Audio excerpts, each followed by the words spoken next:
Howdy everybody, welcome back to Bookish and Bearded. Today we're going to be going over my fall reads. So it is quite a list, but fall is my absolute favorite time of year. It is the best. And pumpkin spice dropped today everywhere. Duck Donuts just dropped all their apple cider donuts and apple pie donuts. It's, dude, I freaking live for apple, pumpkin, hay rides, the nice crisp weather. As soon as it was chilly enough to get a long sleeve on and start drinking pumpkin spice, I figured it was time to get into my fall reads. I'll do some other TBR videos. These are just all the books that I'm really hoping to read over the next 2 to 3 months. Uh, and yeah, I'm really excited about this video. There's not as many thriller or horror. I don't think there's any horror that I know of. I don't remember. But I don't think there's many of either. You all know I love cozy, so there's going to be quite a few of those. There's going to be a couple of fall romances in here, rom-com, stuff like that. If you have suggestions for thrillers and horrors for the season, throw them in the comments because I have no idea where to even begin with books like that. I've never really read any. I think I read one. Yeah, I've read one Frida McFadden and one other thriller, and that's about it. So all the help I can get on that would be much appreciated. That being said, let's get into it. The first book is Anathema by Carrie Lake. I've told you all about this book, but I'll go over it again. This, I was told, is like the equivalent or even better than One Dark Window, Two Twisted Crowns, which is like my favorite duology ever. I just saw the second book to this was announced, and it's coming out fairly soon. So this is getting read this fall. Basically, from what I gather on the back of this, it's about there are these it's a dark gothic setting, and there's this dark, scary woods where anyone who is a sinner or is in trouble or has lost their mind goes into these woods and they're never seen from again. And this is a story of this young lady venturing out into these horror-filled woods. Uh, it sounds freaking good. I love a good dark gothic fairy tale type vibe. I loved One Dark Window. So this is a book I've been wanting to read and haven't got a chance to get around to. So I'm thinking if we end up going camping this year, this is the type of book I'm going to try and read. I think it'd be really cool to read out in the woods or in a cabin, maybe a tent, whatever it is we end up doing this year. The next book is Mind and Magic by Jenna Wolfhart, who is one of my favorite authors. Third in a series, but I'm on the third book, so this is the book I'm on. But for those of you wanting to read this, because it is a fall vibe, it is Forged by Magic. This is the third book, yeah. So next is Brood and Magic. And then this one, Mind and Magic. This one is about, a dwarven competition in a mine. So though it takes place in the fall, I was told that a lot of this is inside of a mine, so there will be no leaves and stuff like that. But these are just spicy romanticises anyways, which is what I'm going to enjoy reading this fall. And it takes place that time of year, so there's lots of it says she loves baking cakes and eating chocolate, and she wants to go do these trials in the mine to win a wish and change her life to end a curse, I'm pretty sure. Dude, these books have all been amazing so far, so I had to add this to the list to read this fall. Since it's in the fall, even though it's rocks instead of leaves, maybe it'll have a little bit more of a fall vibe. Anything that's cozy is going to be fallish to me. Next is about as scary as it gets for me reading. That is Shady Hollow by Genoa Black, which is a joke. It's not scary. It is a cozy murder mystery about a little red fox who they're in this perfect, quaint little village full of animals, and one of the animals turns up dead, and she has to figure out what happened. And I love cozy, love fall, and I thought this would be a nice way to do a murder mystery without it being too high stakes. Next is a local author, Lexi Kingston's Come Nightfall. Uh, so we went to an indie book event and bought this. The way she described it was that it is Vampire Diaries inspired, and it is one of her first books, I believe. And it says, when Aspen is presented with a choice, live and pledge her life to a clan of vampires, or die and sacrifice herself to the clan that she would have been born into, she's forced to make an unfathomable decision before her time runs out. Look, it's got vampires. It looks like a short, easy read, and I love supporting indie authors. So if I'm going to read a vampire book this fall, this is for sure going to be it. And I love Vampire Diaries. Really, Vampire Diaries was really good. We started, what was the one that has Klaus? The originals, and I didn't get too far into it. But we love shows like that, Twilight, Interview with a Vampire, just vampires in general. You can't go wrong with. Next is An Ancient Witch's Guide to Modern Dating. Look, you got cozy, you've got romance, and you've got witches. It's got to make the list. I've told y'all about this. I'm finally going to get around to reading it.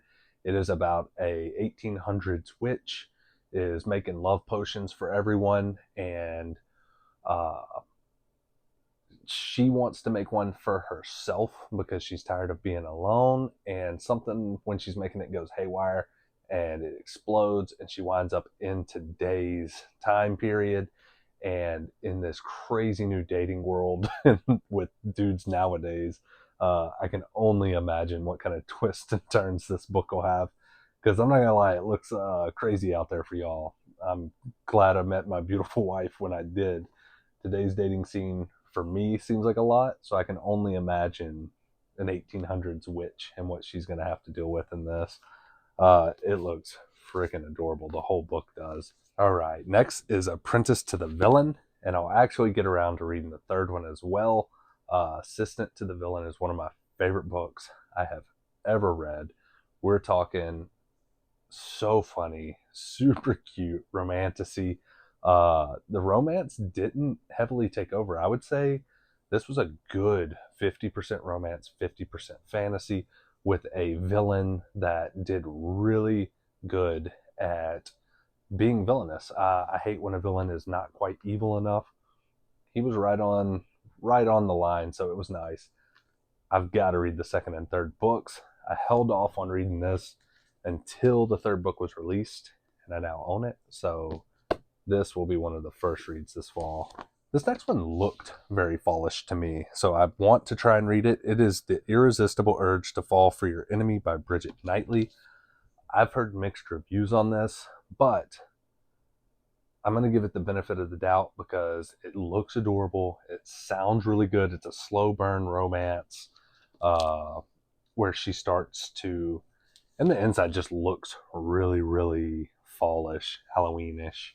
It's got blurbs from Allie Hazelwood, Rebecca Ross, like some of the biggest names in romance. So I'm going to have to read this. Let's see what it says. Loyalties are tested in this slow burn romantasy following an assassin and a healer forced to work together to cure a fatal disease while resisting the urge to kill each other, or worse, fall in love. It sounds awesome to me. I don't know. Those who have DNF'd it or did not like it, uh, I don't know. I'm still going to try it and hope for the best. This next book sounded really interesting. I've been wanting to read it. It seems very fallish. It's The Dead Romantics by Ashley Poston. I think that's how you say that. Uh, this young lady gets a new intern at her workplace, and then the next day she gets a phone call that her dad died. She goes to the funeral, and while she's there, the ghost of her new intern shows up. They're both confused about why he's dead, why he's there, why she can see him. And it's supposed to be a romantic comedy, so it just the back makes me think of, there was an old Reese Witherspoon movie where she's in a coma and her ghost kind of goes to this guy's house and is trying to get him to find her body. That's kind of what the vibes I'm getting from this. Uh, I like that. It sounds like it'll be a really good read, very interesting, unique, and I love a good romance. So, yeah. All right, next is The Very Secret Society of Irregular Witches by Sagu Mandana. Uh, witches. I mean, witches and romance is going to make this list. Uh, from the sound of it, I don't know if it's more romance or more just like a warm novel with that sprinkled in. But it sounds like a witch who has been hiding her magic because it's frowned upon starts a YouTube channel, and she's pretending to be a witch on there to get views. But someone who knows what she's doing is real contacts her and says, "Hey, I know your secret. I need you to come train these three young witches in the art of witchcraft." And she ends up having to go help uh, raise these three young witches and teach them how to control their magic. I have been recommended this by quite a few of you on my videos, so fall will be a good time to get into it. Next is If We Were Villains by M.L. Rio, another highly recommended book. This is about a bunch of students who are reenacting Shakespeare. I think Romeo and Juliet, something like that. And one of the seven ends up killing one of the other players. And this is a mystery to find out who did it, if I'm correct. I don't know too much about this, but I thought it'd be nice to have a little murder mystery that wasn't as cozy as that first one. So this might be a nice step up from little foxes and toads dying. All right, next is This Will Be Fun by E.B. Asher, signed edition. I don't know much about this. I know it's super cozy, and I was told that if you're a fan of Travis Baldree or anything along those lines, that this was a must read. And so I got it. And I had planned on reading it this fall, and that's why it's on the list. It says it's cozy, it's romantic, and highly entertaining, and a terrific read for anyone who wants to get swept away by magic and a fabulous fantasy. Basically, from what I gather on the back, is it's a band of rogues, mages, all this your typical D&D characters are called back to.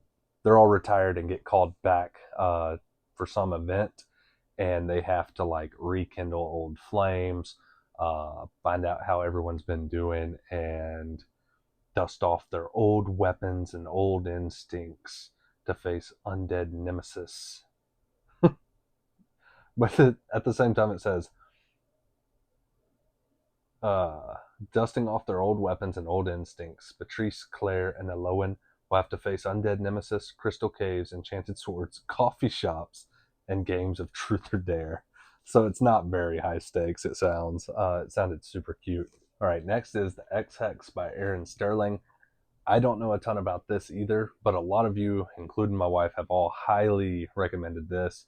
It's supposed to be super cute. It is a fall rom-com where a witch who usually uses her curses to curse her ex-boyfriends and stuff like that gets swept away by this devilishly handsome wizard who comes into town, who's usually a bit of a jerk, but because of all her like dating habits of late, she goes on this quest with him, and it ends up getting crazy, and then so does their chemistry.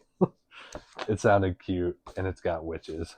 All right, next is The House Across the Lake by Riley Sager. This book, uh, dude, I've been wanting to read this for a while, well over a year or two. It's always on my TBR this time of year. This year's the year I'm going to try and read it. This is the only real thriller on this list, which isn't surprising. I know I don't own a ton of thrillers, but this one gives off vibes of, oh, there's an old Shia LaBeouf movie, Eagle Eye. No, not Eagle Eye. One of his old films. Basically, this woman is watching a man and his wife across the lake, and I think she sees him harm her, or she disappears, or he does something that she's not supposed to know about. and she's panicking, trying to figure out what to do, and then realizes that he saw her, and it's her trying to like escape him, I'm guessing. Uh, I'm excited about it. I want one good thriller at least this year. All right. Last is Immortal Consequences by Ivy Marie. This book. And this is supposed to be a YA dark gothic romantasy. I'm pretty sure. I'll read an excerpt from this just because it'll be easier that way for all of us. Two academic arch rivals whose strange connection blurs the lines between obsession and hate. One girl driven solely by ambition, and another plagued by memories of the love she lost. And a charming playboy who never cared for anyone until he met the Academy's newest student. Each of these 6 students has their own motivation to win this, and their own secrets to hide, but none of them know they aren't the only ones playing this game, and if they lose, some fates are worse than death. It seemed really fallish to me because it's dark and gothic, and I love a good romantasy, especially YA. That's it. That's all the books on the list for now. You all know me. I'm going to see some cool looking fall book with pumpkins and ghosts on it and end up buying it. For the thrillers and horrors, I told you to throw at the bottom. I throw anything down there. I'm willing to try anything, but just for your reference, especially if you're new to the channel, I'll read just about any thriller. But as far as horror, I'd rather not anything like super demonic or super gory. I'd rather keep it. I don't mind monsters, ghosts, stuff like that. I just don't really care for the whole. I don't want anything too demonic, and I don't want anything like going into detail of the gore. Kind of like Ninth House. I don't mind gore when it comes to like my fantasies, fighting, stuff like that. Not a big fan of when it goes very descriptive into the types of gore. So Ninth House, the blade itself, stuff like that, where it's just unnecessary to me. I'm not a big fan of. But other than that, I don't really care. I'll try to read anything else that you have for me. So if you have like a favorite thriller, one that just keeps your heart pounding, let me know. If you have a horror that is terrifying, let me know. I would love to try and read them and do a video. Uh, I'll try and vlog it. If you enjoyed the video, make sure you like it. And if you're not subscribed, go ahead and do that and turn your notifications on so that when I drop a video, you know about it. I'd really appreciate it. And I hope you all have a great fall. And let me know what you're going to be reading.